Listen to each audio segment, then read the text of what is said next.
the young defensive linemen in camp, I know there's a lot of details, like in terms of, aiming places and learning the system. How much more detail is it than people realize as far as young guys and their adjustment to this level? There's a lot, especially in the run game. It's not, especially when you're dealing with an offense like ours where they've got every run, I think, in the history of football. So there's different blocking combinations, different feels. There's trap blocks, wham blocks, outside zone, inside zone, duo, double teams. There's so many different types of schemes that they run, and if you're not on it, you can just get washed out of the play. So our offense gives us. The great thing about playing our offense is we get a great opportunity to see all these different blocking combinations, and we have a chance to work them. CJ West was saying there's no red shirting here. We understand that we have to come in and be able to produce pretty quickly. How do you as a coach kind of find that line between, like, okay, I know they're going to make mistakes, but we got to get them ready as quick as possible? No, you just hit it. I think of all the major sports, the NFL relies on rookies more than any of them. You come in. It's throw your kiddo in the water and just go swim, right? And so those rookies, they're going to make mistakes. The hope is that they're smart enough, I guess you could say, or they can acclimate well enough where they don't make the same mistake twice, if that makes sense. And but you throw them in, and the expectation. That's why I said it way back in OTAs. The expectation for these rookies is that they show great growth every day, and that they get better every day. That's the expectation. They're going to have splash plays in between. They're going to have hair-pulling moments, but as long as they're focused and you feel like their intent day to day is good, and they're taking care of their bodies, and they're studying and preparing every day like a professional, you trust that they'll grow and get better every day. There was a deep ball pass today from sorry, can I go? Yeah. There was a deep ball pass today from Purdy to Christian McCaffrey, and D. Winters was running with him stride for stride, fell incomplete. How is D at that facet of the game, pass coverage? Oh yeah, his coverage ability is as good as anybody. You trust him in those situations. You normally with a guy like Christian on the field, you're not going to want to be in a call that puts it back one-on-one, but gave him the op and he won. And with every passing day, he builds more and more trust that he can do that. And the more he shows that he can, it just creates openings for everybody else, especially from a blitz standpoint, where we can send extra people in at their protection, knowing that we have guys all over the place that can handle the different athletes that the league has to offer. Robert, when you talk generally about the rookies showing great growth and getting better every day, is there anybody currently that kind of epitomizes that to you?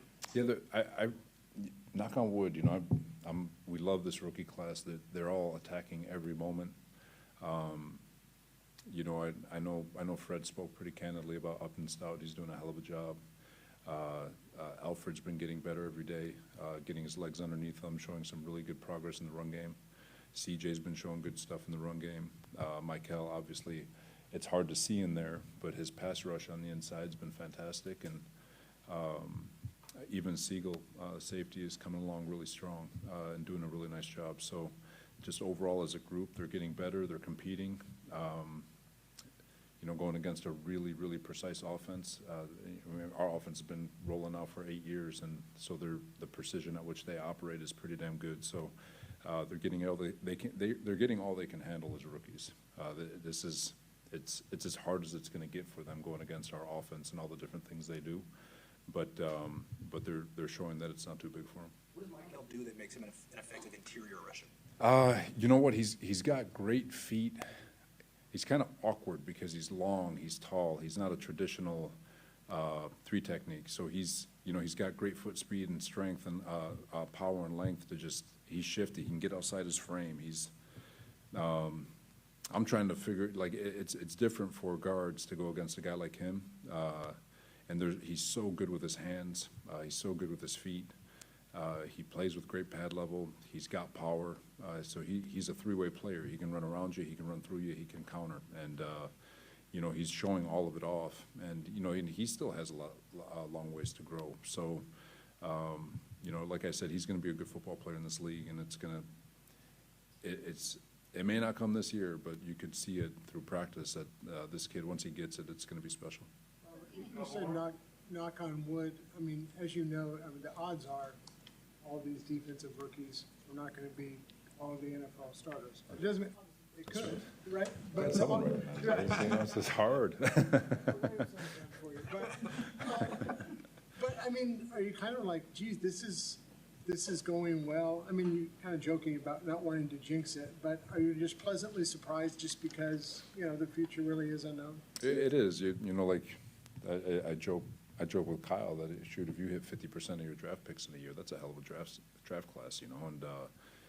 And I think that's why we're all excited to go for Denver to come in. You know, sometimes you get into a routine where you're recognizing the same bodies, the same players, the same stems, the same formations, and so the encouraging thing is that they can learn when they see the same thing over and over again. The challenge now is going to be a completely new opponent with no preparation because we're not preparing for Denver. We're lining up, just throw it on the field and see how they play. So we're really excited to see how it goes and fully expecting some lumps along the way. But one thing is for certain, I do think that their competitive drive is going to be there.